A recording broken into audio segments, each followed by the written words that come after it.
Ngayon naman, papalawigin natin yung explanation pagdating sa 4 na layers ng CSS box model. So, ano nga ba yung mga box model layers? Yun yung content, padding, border, and margin. So, let's go.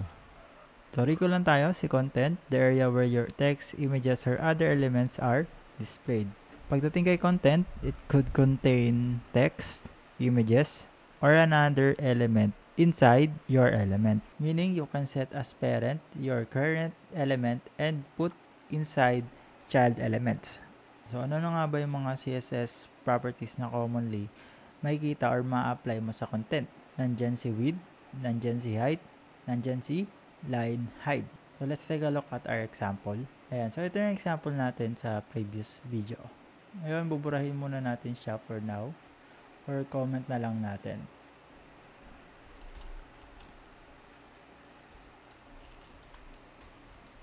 Ayan, sabi sa explanation sa content, it could contain text or images, pero pwede ring another element. Gaya ng nandito sa ating example earlier sa video.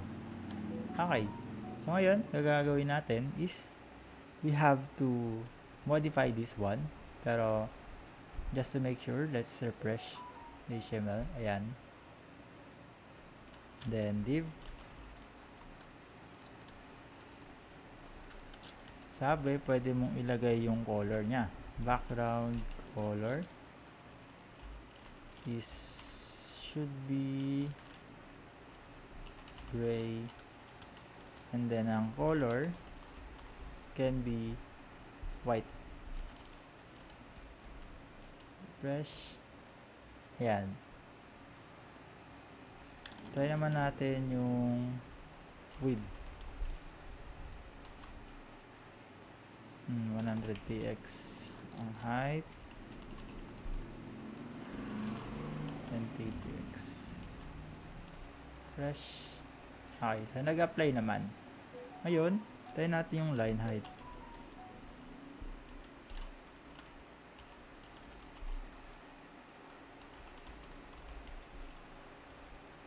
Ayan, kung papasin nyo, nag-adjust yung line height based on our CSS. Marami pa namang pwedeng CSS property pwede mong paglaruan. Pero ikaw na lang bahala dahil masyado siyang malawak. Masyadong marami yung mga properties na pwede natin galawin.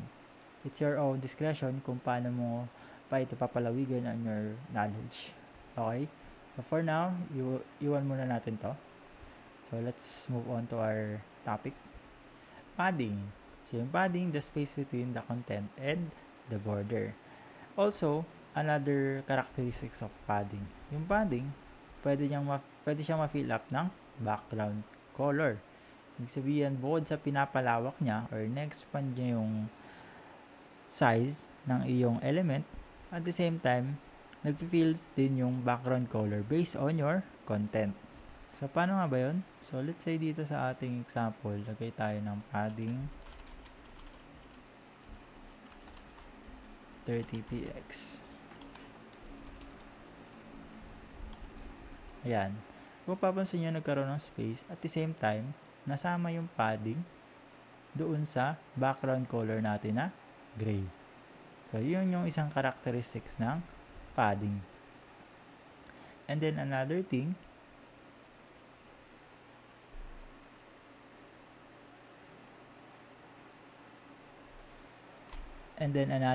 gaya nga ng definition, ina-expand niya yung size ng ating element.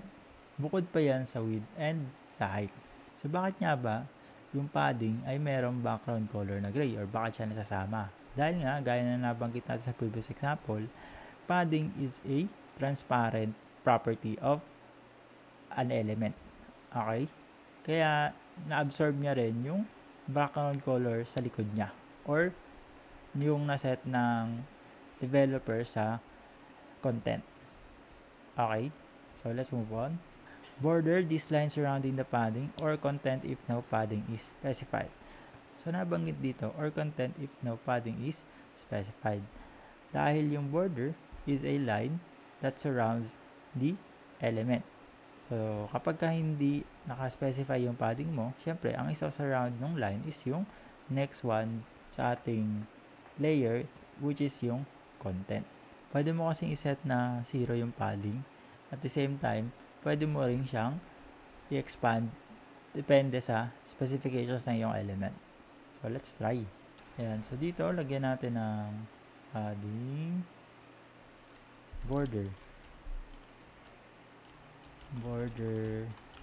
color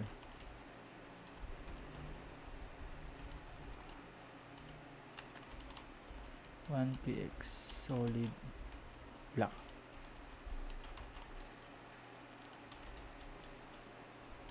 Ayan. So, nakita natin, sinurround niya yung padding na naset natin. Pero pag sinet natin to as 0,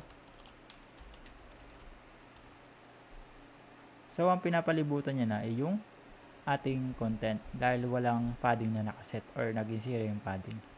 Okay, malinaw. And then, there are also different way to set our padding, border, and margin. So, ito yung nakaset dito na tinatawag kong uniformity, pwede nyo rin matawag na shorthand approach. So, sa shorthand, isa lang yung ginagamit nyo size all throughout the sides of your element. So, may top, may right, may left, at may bottom. So, pwede mo i-specify sa kanya kung ano yung specifications na gusto mo, depende sa formatting ng iyong mga elements. So, ito na yung shorthand. Paano naman yung specifications by side, padding, right. So, ganyan yung format.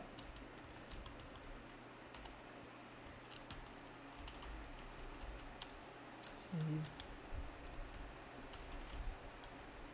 Okay. Pagdating naman kay border, pwede mo rin iset sa kanya isa-isa yung size, yung style, and then yung color. So, paano yun?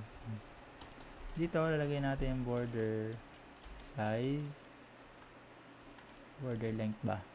Ayan, border and then side, border left 2px,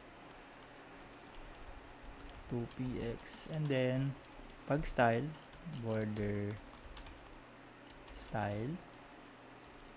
So, nandito yung iba't ibang types of border styles. So, merong inherit, initial, inset, dotted, double, groove. Try natin itong groove. And then, border color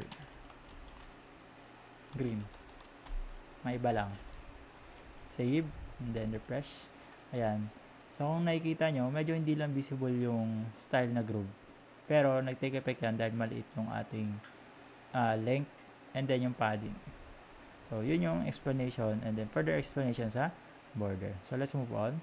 Okay, margin. Yung margin naman is yung space outside the border that separates the element from adjacent elements. Unlike kapag padding, although transparent din yung margin, hindi ini-inherit ng margin yung border na nakaset sa content dahil space siya nung element sa ibang element or sa mga katabing element. Okay? Bale, ang ini-inherit niya ay yung parent element background color niya. So, paano yun? Ayan, let's say meron tayo dito div. Lagyan natin ng yung body, lagyan natin ng kulay. Background color.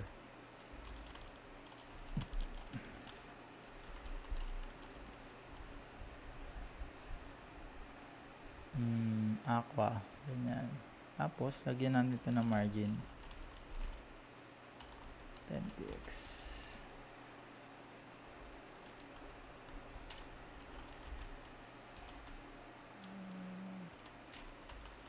Save.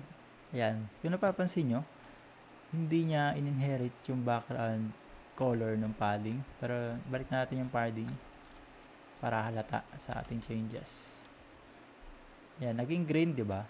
Yung padding. Pero yung sa ating margin, ang in-inherit niyang size or border color ay yung galing sa ating parent element ng mga div, which is yung body. Okay? So, nalaman natin pagkakaiba ng margin tsaka padding sa ating lesson na ito. So, yun lang for this topic. In-explain ko lang yung further characteristics, definition, and then other approach ng pagsiset ng border, padding, and then margin. So, yun lang guys. Kita-kits sa ating next video.